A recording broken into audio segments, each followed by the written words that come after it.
Deus é amor, arrisquemos viver por o amor. Deus é amor, Ele afasta o medo. Deus é amor, arrisquemos viver por amor. Deus é amor, Ele afasta o medo. Deus é amor. E nós somos seus filhos e suas filhas. Se Deus é amor, nós como filha, como filhos e como filhas, também somos o amor. O salmo de hoje nos convida a inclinar os nossos ouvidos, a inclinar o nosso coração para pedir perdão a Deus. O salmo diz o seguinte: inclinai, Senhor, o vosso ouvido, escutai-me, porque eu sou pobre, porque sou um infeliz. Piedade de mim, ó Senhor, porque clamo por vós todos os dias. Ó Senhor, vós sois bom e clemente, e é verdade. Sois perdão para quem vos invoca. Escutai, ó Senhor, minha prece. Faça nesse momento a tua prece. Faça neste momento o teu pedido, a tua prece.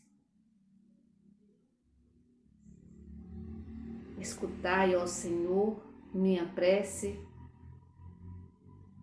o lamento da minha oração.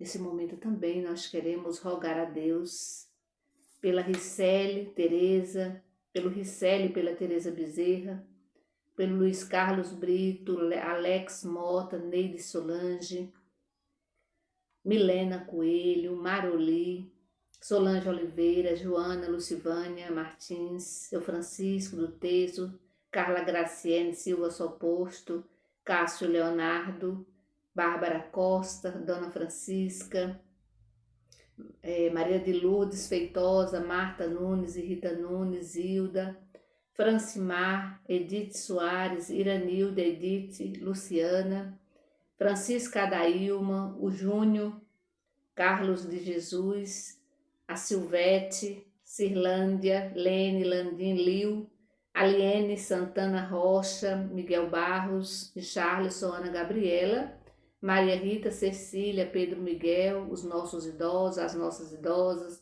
os cuidadores e cuidadoras. Queremos também rezar e trazer presente todos os irmãos e as irmãs que neste momento estão desempregados. Queremos também rezar pelas vítimas de todas as enchentes, lá de São Paulo e de outros lugares. Queremos também rezar pela paz em nosso país e a paz no mundo. Vamos também rezar pelos nossos familiares. Em nome do Pai, do Filho e do Espírito Santo. Amém. Vamos refletir o Evangelho da liturgia de hoje, que está em Lucas, capítulo 5, do versículo 27 ao 32. Ouvi, irmão e irmã, a palavra do Santo Evangelho escrito por Lucas. Glória a vós, Senhor. Vamos acompanhar a leitura. Depois disso, Jesus saiu e viu um cobrador de imposto chamado Levi, que estava na coletoria. Jesus disse para ele: siga-me. Levi deixou tudo, levantou-se e seguiu a Jesus. Depois Levi preparou em casa um grande banquete para Jesus. Estava aí numerosa multidão de cobradores de impostos e outras pessoas sentadas à mesa com eles. Os fariseus e os seus doutores da lei murmuravam e diziam aos discípulos de Jesus: por que vocês comem e bebem com os cobradores de impostos e com pecadores? Jesus respondeu: as pessoas que têm saúde não precisam de médico, mas só as que estão doentes. Eu não vim para chamar justos, e sim pecadores para o arrependimento. Palavra da salvação, glória a vós, Senhor. Eu não vim para chamar justos, e sim pecadores para o arrependimento. E aí, como é que ficam os justos nesse momento, né? Ouvindo isso, Jesus não veio para chamar os justos, porque os justos já estão ali, né? Já estão ali presentes. Geralmente, quando uma família, né, tem muitos filhos, e aí de repente um sai de casa e vai, né, vai para o mundo, e a mãe e o pai ficam muito preocupados com aquele que saiu.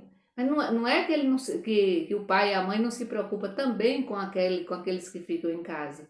Mas é porque aquele que está no mundo corre mais risco. E é por isso que Jesus vai dizer também isso. Não é que ele não se preocupa com o justo, não é que ele não chama os justos, já estão ali, não precisa mais chamar. Mas ele se preocupa com aqueles que estão doentes, ou seja, com aqueles pecadores que precisam de arrependimento. No início do Evangelho é interessante que Jesus viu, o texto diz, Jesus viu. Quem? Jesus viu quem? Um cobrador de impostos. Um homem impuro, um homem desprovido da graça de Deus, segundo os fariseus, os doutores da lei e as diversas lideranças da época.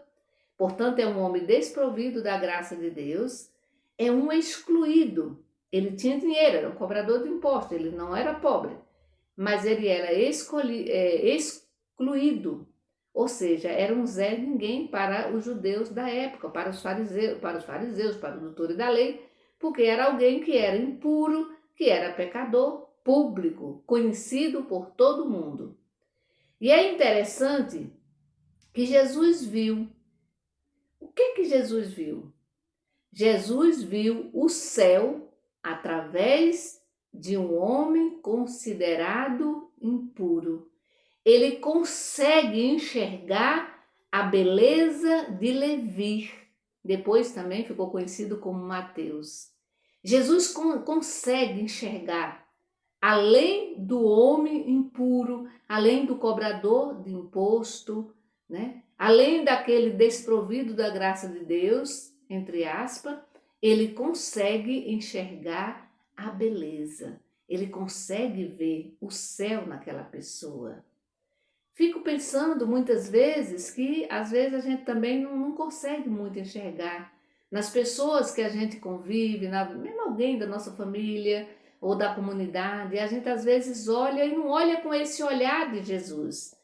Todo mundo, toda pessoa traz dentro de si o céu, essa beleza, a essência, o amor. Nós cantávamos no início, né? Deus é amor. E todo mundo tem na sua essência o amor. A sua essência é o amor. Porém, muitas vezes nós não enxergamos isso. E aí a gente vai também excluindo as pessoas. Jesus faz o contrário. Jesus inclui. Jesus traz as pessoas para perto de si. Jesus traz as pessoas e coloca no colo de Deus. Que beleza, né? Jesus traz as pessoas e coloca no colo de Deus. Nós estamos nesse período da quaresma ainda muito no início. Que tal? Aquela pessoa que eu não gosto muito porque ela me incomoda de alguma maneira. Que tal a gente olhar para ela diferente, com o olhar de Jesus? Olhar e enxergar nela a beleza, enxergar o amor, o céu através dela. E trazer essa pessoa e colocar no colo de Deus. Por que será que Jesus enxergou além, né? Além do cobrador de imposto, do pecador público, que todo mundo, né? Por que será que Jesus enxergou isso? Porque Jesus tinha uma comunhão muito íntima com o Pai. Jesus era Deus, mas ele também era e é muito humano. Por isso ele vai entender aquele homem, ele consegue olhar para aquele homem e enxergar a sua essência, o seu amor. E aí é por isso que ele, em seguida, quando ele olha, quando ele vê, ele vai olhar para aquele homem e vai dizer assim, olha, vem e segue-me. Aí o texto diz que Levi levantou-se e seguiu imediatamente Jesus. Eu fico imaginando que Levi deve ter ficado assim pasmo, ele deve ter pensado, meu Deus, ele está me chamando? Ele está me chamando? Eu, um pecador público, excluído por todos? E no entanto ele está me chamando? E aí Levi não pensa duas vezes, ele larga tudo, ele larga aquilo que, né, larga o sustento, né, aquilo que o dinheiro, o seu trabalho, aquilo que ele que sustentava, né, a toda a família, ele larga tudo para seguir Jesus. Ele encontra o sentido da sua vida. E é porque Jesus veio além, né, além daquele homem socialmente conhecido como pecador, que ele vai chamar, ele vai dizer, vem e segue-me.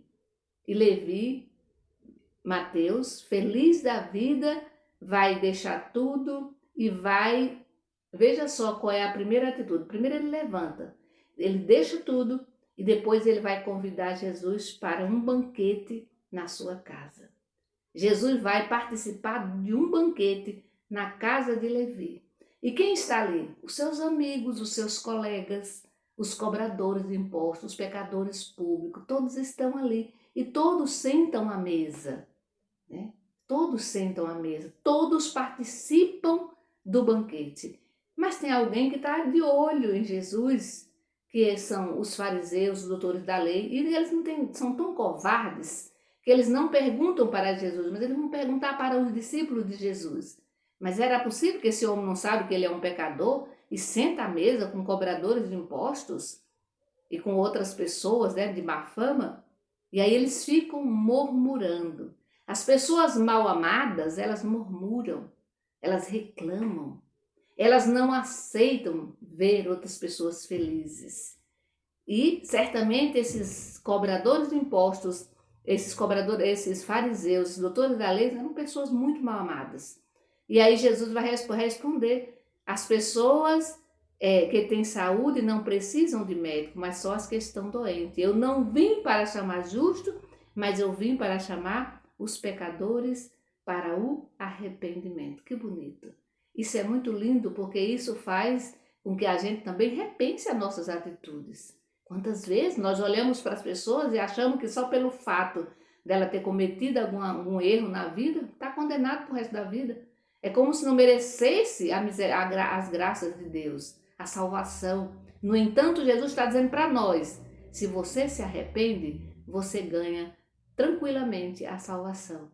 Ou seja, você vai seguir Jesus com certeza, vai se levantar e vai seguir Jesus feliz da vida. E todo segmento exige renúncia. Por isso que Mateus, o Levi, ele vai deixar tudo e vai seguir Jesus. E eu fico imaginando a felicidade do Levi, né, do Mateus, né? E depois ele muda, né, de nome, Levi, Mateus. Então que Jesus, nesse dia de hoje, que ele nos conceda a graça de olharmos para as pessoas e enxergarmos a sua essência, enxergarmos o amor, enxergarmos a sua beleza. Então que nesse período, sobretudo nesse período em que a gente está, nós somos convidados, na verdade, para fazer essa avaliação. O período quaresmal é um período para a gente fazer a avaliação das nossas opções de vida, dos nossos valores, das nossas relações interpessoais e do meu relacionamento para comigo mesmo, para com Deus e para com o irmão e para com a irmã. Que a gente possa enxergar a essência das pessoas, a beleza, o céu, sobretudo daquelas pessoas que a gente não gosta de jeito nenhum, que a gente tem uma certa, né, certo receio, né, que eu não, sei lá, que não entra dentro de mim. Então que a gente passe a olhar para essas pessoas diferente, com o olhar de Jesus. E aí a gente realmente possa enxergar essa beleza que existe dentro de cada ser humano, de cada pessoa. Que o Senhor nos abençoe. Em nome do Pai, do Filho e do Espírito Santo. Amém. Bendigamos ao Senhor e demos graças a Deus.